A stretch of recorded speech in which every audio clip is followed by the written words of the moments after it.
Ruksznis. She's lived in Bowdoinham since 2008 with her wife Denise and a bunch of animals, which is only fitting since she's a veterinarian. Her practice, Topsom Veterinary Wellness Center, will soon be moving to a new location in the former Thai restaurant behind her current space. Come on up, Amy. That was just a shameless plug. Take advantage. So when we practiced these, mine ended up being really long-winded, and so I decided maybe we'd get lucky if I wrote it down. I tend to get a little sidetracked. So, is this good? Yes. Okay. All right. So in 2011, Denise and I headed out of Bowdoinham with our Nissan Xterra towing a little pop-up with our two dogs, Toby and Roxy. We had 3 months off and headed across the country for an adventure that would ultimately bring us to Alaska and back. But we took advantage of every invite along the way with every friend and family member that offered a place for us to stay. And those visits were obviously the best memories out of the 17,000-mile road trip that we had that summer. So one invite was my cousin who lived in Wyoming, but she shared a research cabin with her husband in Alaska. Within the Wrangell St. Elias National Park, which is on the southwestern border, bordering Canada. And she was there every summer. So we planned our trip around that visit to experience her cabin. And so, long story short, we made it to Alaska, many stories in between. And shortly after making it there, it was about mid-July, and we got details on how to find her, which was easier said than done, trying to find her on the phone when she had service, that kind of thing. She basically said that now that we got in touch with her, the only thing between us and her and a visit to her favorite place was the McCarthy Road. Now let's talk about this McCarthy Road. It's a 60-mile stretch of dirt road with basically nothing until you get to the end where you enter the Wrangell St. Elias National Park. And we were pulling a trailer and had bald tires. So the odds were that regardless of how easy we took it on this leg of the trip, we were going to get a flat tire, hopefully just one. And my cousin said it would likely take us about 3 hours and maybe even 4 to get down the road. And she didn't really know what the current conditions of the road were, so she said drive easy. We took her advice and then some. But I don't think either of us realized how bad it could be until we started. And the recent rains that had happened made for some amazing potholes. One that could have swallowed our truck whole, not to mention the trailer that we were trying to tow behind us. So during the first 10 miles, we constantly were wondering whether or not we should just dump the trailer somewhere, pick it up after we were gone for a week. But we couldn't find anywhere to park it. So without finding a good spot, we just kept plugging along. And we were going so slow at one point that a spider started to spin a web on the window. And even at this speed, we didn't see any wildlife. We're in the middle of nowhere, Alaska, but we did see a lot of dust-covered raspberries, and if anybody knows Denise, she can barely help herself by picking any sort of berry. So I suggested that she actually get out and just pick berries, and then she could keep up with me. So we did make it to the end of the road, and our time, it was just shy of 4.5 hours to cover 60 miles. And we wondered why, whether or not anybody in Alaska had any proper alignment in their vehicles or if they just never bothered. The only saving grace was that we followed a rainbow for the last 5 miles of our trip, which was pretty awesome. And we knew that the weather was going to be amazing when we got to wherever we were going. We stayed in a little campground right before the river that on the next day we'd have to cross to get to my cousin's cabin. And we walked the dogs around a little, got an awesome glimpse of the Root Glacier in the distance, and then kind of got to know the little tiny towns at the end of this crazy road, McCarthy and Kennecott. And they weren't big. They had a few year-round residents, but there were enough people to keep the place interesting and worth visiting. We decided that McCarthy was like the landlocked version of Monhegan Island, which is one of our favorite places. It was hard to get to. It had die-hard residents, and there was a magic in the air that visitors like us were able to experience and see all this natural beauty around us. So the next morning we had breakfast and we were breaking down our camp, and my cousin came by to pick us up, and we were just about to get all into her truck when she politely suggested that we show her what we were planning on bringing.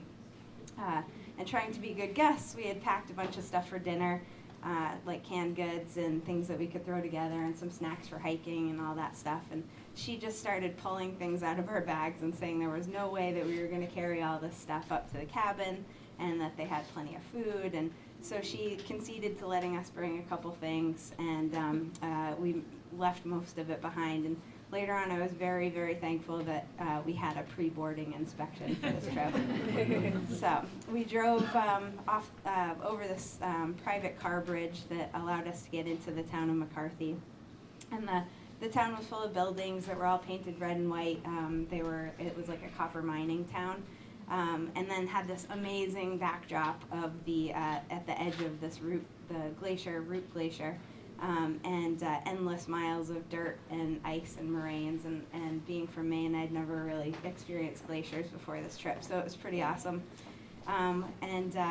As we're marveling over these views, my cousin's husband came down from the cabin, and he had a backpack full of trash that he was basically just delivering downhill to, at some point, haul it away.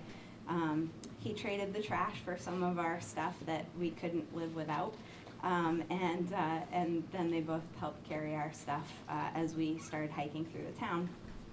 And the dogs at this point are super happy. They've been on like a 2.5-month vacation, so they're pretty used to just following along.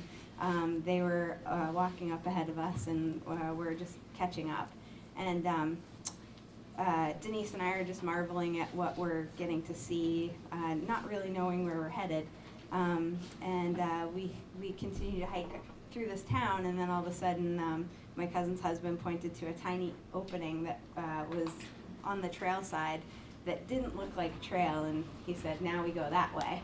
And so we basically ducked in smaller than where a deer could fit through, and followed him up this really narrow footpath, and almost instantly started going up a pretty steep slope. And we were still talking and walking, and my dog Toby was reaching the front of the pack, and that's not really a surprise because regardless of if he knew where he was going or not, he was always wanted to be in charge. And then eventually I was noticing that he was kind of just like slowing us down. And I would have probably taken advantage of him slowing me down because it was a very hard hike, but he was just kind of in the way on the trail. So as I was trying to push him along, I realized that he looked like he was trying to vomit. And that's not necessarily abnormal either, because usually when they're walking around, they're eating a bunch of grass. And so I assumed I'd just have to kind of pull him over to the side of this narrow trail so that he could get rid of some grass, and we would move on. Basically, he was trying to vomit, but he didn't. And since he wasn't snapping out of it, I got ahead of everybody else that was hiking, and tried to console him as he was floating in the trail, maybe moving him off to the side, but he was just retching. And then as I'm moving him, I realized when I touch his abdomen that it is very distended, no longer soft and squishy, and I thought out loud, "Oh crap." Yet nobody else knew what was going on. They weren't in my head. But the problem is that Toby had a background story. And a few years ago, he also scared the heck out of me when he ate a bunch of trash and then took off into the woods. The problem was that all that trash in his belly was like acted like a pendulum, and then from running around and adding air to his stomach, he basically had his stomach jump up and do a somersault. And this is called a twisted stomach. In medical terms, it's called a gastric distension volvulus. And It's super serious. Basically, the air's trapped in the stomach and can't exit one way or the other, and then the blood supply gets cut off. So dogs can die of shock of this, and even with surgery, there's a lot of complications. If anybody's heard Marley and Me, the story of Marley and Me, that's what happened with Marley. But fortunately, when he needed this emergency surgery, we were not in the middle of Alaska, and he came through the surgery just fine, recovered, but basically when that surgery happens preventatively for the next time it may, the stomach gets sutured down to the body wall so that it can never flip again, which is great, except it can still bloat full of air and cause more trouble. So he had bloated, and it looked like this was going to be another one of those times when he was bloated and needed some attention. So here we are in the middle of nowhere, on a hill, up to a rustic cabin that took us 2 days to get to, and he's bloating right before my very eyes in the middle of this trail. I'm trying to keep my wits about me. Nobody else really knows what's going on in my head. My hiking buddies are just standing there waiting for me to think of something. And I said, if only I had a tube that I could throw down his throat, maybe I could get rid of the air. And then my cousin's husband stood straight up and said, "We have tubing from home brewing beer." And I couldn't believe that he was saying what I needed him to. I had no idea what size tubing was required to brew beer, how long it was going to be, if it would work, but he went racing up the hill towards the cabin and promised me that he'd be back in 10 minutes. So by now Toby was groaning and gagging, nothing was coming up, and he was continuing to get really distended. I was willing to try anything, so I was praying that the tube would be found quickly. He was really uncomfortable, and it was really hard for me to watch because we were basically helpless while he was just kind of pacing around in this little trail. Denise is a physical therapist. She's trying to do muscle manipulations on his diaphragm, and we're just trying to hold him still so that he was less anxious. And then down the trail comes our hero, and he has a semi-firm plastic tubing, a funnel adapter, and a bottle of water. He did great coming up with all these ideas for solutions for our problem, and I was really happy for homebrew at that point. And then I explained the game plan.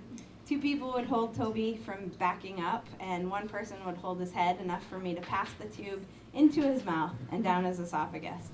I measured the tube to Toby's body and estimated how far it would need to go to get to his stomach. When everybody was ready, I opened his mouth, and as swift as I could, threw that tube down his throat, and before he knew what was happening, and I fed it through his teeth that tried to clench down on it, and through the foam that was coming from his lips, and in a matter of seconds, we all heard the welcome sound of air escaping from his stomach, like that something had been released from a balloon. My eyes lit up, and I shouted, "Yay!" as I pulled the tube back, and the rest of the team didn't even know that it had actually happened or that it was successful or anything like that, and I told them that they could stand up and stop holding this dog down. And they let him stand up, and sure enough, he was comfortable and not retching or panting, and he was ready to roll. So I've never had to do anything like that on a hike before, and I hope I never will again, but I was pretty fortunate that part of the adventure was over. And then Toby basically, on a leash, because I didn't trust him after that, pulled me right up to the cabin up the hill. And when the adrenaline rush was over, we kicked up our feet, listened to dog farts all night, celebrating that everything was moving the way that it should, and really appreciated the home brewed beer.